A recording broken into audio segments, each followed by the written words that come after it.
पंतप्रधान मोदींनी जीएसटी बद्दल एक धोरण नवीन आखलं गेलं आहे। हाऊसहोल्ड गोष्टी ज्या आहेत त्याच्यात सुद्धा बदल झालेला आहे। नेमक्या धोरणाचा थेट दुधावर कसा परिणाम होणार आहे आणि दुग्धजनक जे उत्पादन आहेत त्यावर सुद्धा कसा परिणाम होणार?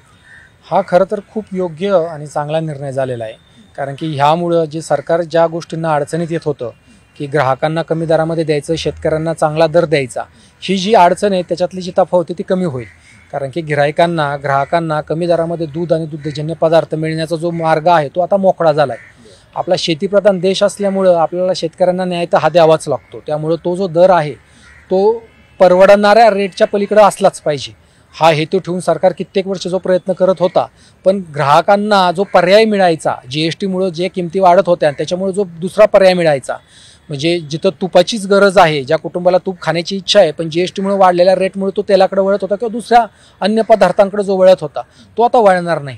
त्यामुळे मला वाटतं आणि ह्यामुळं आपल्याला पदार्थांची विक्रीमध्ये विक्रमी वाढ मिळेल पाहायला। मॅन्युफॅक्चरिंग युनिट बद्दल जर आपण विचार करायला गेलो तर एक संस्था म्हणून आणि एक युनिट म्हणून त्याच्यावर कसा परिणाम होईल? प्रोडक्शन कॉस्ट असेल किंवा प्रोडक्शन डिस्ट्रीब्युशन असेल, याबद्दल काही त्याच्यावर परिणाम? आता isakal.com आहे देशातील नंबर 1 ची मराठी न्यूज वेबसाईट। प्रत्येक अपडेटसाठी isakal.com ला नक्की भेट द्या। हो, परिणाम होणार। कारण की तुम्ही पाहता का, 1 रुपयाने जरी आमचा रेट कमी झाला तरी देखील तो खूप इम्पॅक्ट होतो सेलवरती होणारा इम्पॅक्ट। आणि हा जर एवढा टक्क्यांमधला इम्पॅक्ट पाहायला गेलात तुम्ही तर ही ग्रोथ तुम्हाला अशी दिसेल की अचानक वाढलेली ग्रोथ दिसेल। ग्राहकांना कमी दरामध्ये मिळणं म्हणजे हे एक स्वप्नच आहे। म्हणजे आमच्यासाठी सुद्धा इतकं चॅलेंजिंग असतं ते, 1-1 रुपयांसाठी आमची भांडणं असतात। ह्या कंडिशनमध्ये 5-5, 10-10 रुपयांचा फरक म्हणजे खूप मोठी, म्हणजे जागतिक पातळीची सगळ्यात मोठी घटना म्हणावी लागेल। सर, काय परिणाम थेट किमतींवर झालेला आहे? किलो मागच्या जे दुग्धजन्य पदार्थ आहेत त्याच्यावर कसा परिणाम होतो आणि ग्राहकांना याचा फायदा कसा होतो? जीएसटी जे रेट्स होते पूर्वी जे 18% होते किंवा 12% होते ते आता 5% आलेले आहे। आणि पनीरमध्ये जे 5% होते ते आता 0% आलेले। तर त्याच्यामुळे आता पनीर बघितलं तर 20 रुपये किलो स्वस्त झालेलं आहे। तुपाचे दर 40 रुपये किलो प्रति किलो कमी झाले।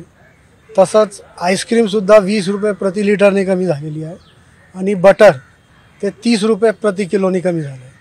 तर असं जे आहे म्हणजे प्रत्येक जे व्हॅल्यू ॲडेड प्रोडक्ट्स होते जे ग्राहकाला महाग मिळायचे ते आता स्वस्त मिळणार आहे। जे पदार्थ आहेत हे साधारण रोज वापरातले आहेत, त्यामुळे ग्राहकांना निश्चित एक समाधानकारक दिलासा मिळेल असं वाटतं। हो, एक तर समाधानकारक दिलासा आहे। दुसरं काय की याच्यामुळे मागणी वाढेल आणि मागणी वाढल्यामुळे काय आमचंही उत्पादन वाढेल।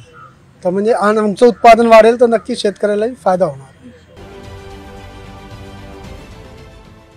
देश विदेशातील प्रत्येक घडामोडींचे लाईव्ह अपडेट मिळवण्यासाठी आता साम टीव्हीच्या सर्व सोशल मीडिया प्लॅटफॉर्मला लाईक, फॉलो आणि सबस्क्राईब करा। तसंच सर्व नोटिफिकेशनसाठी बेल आयकॉन प्रेस करायला विसरू नका।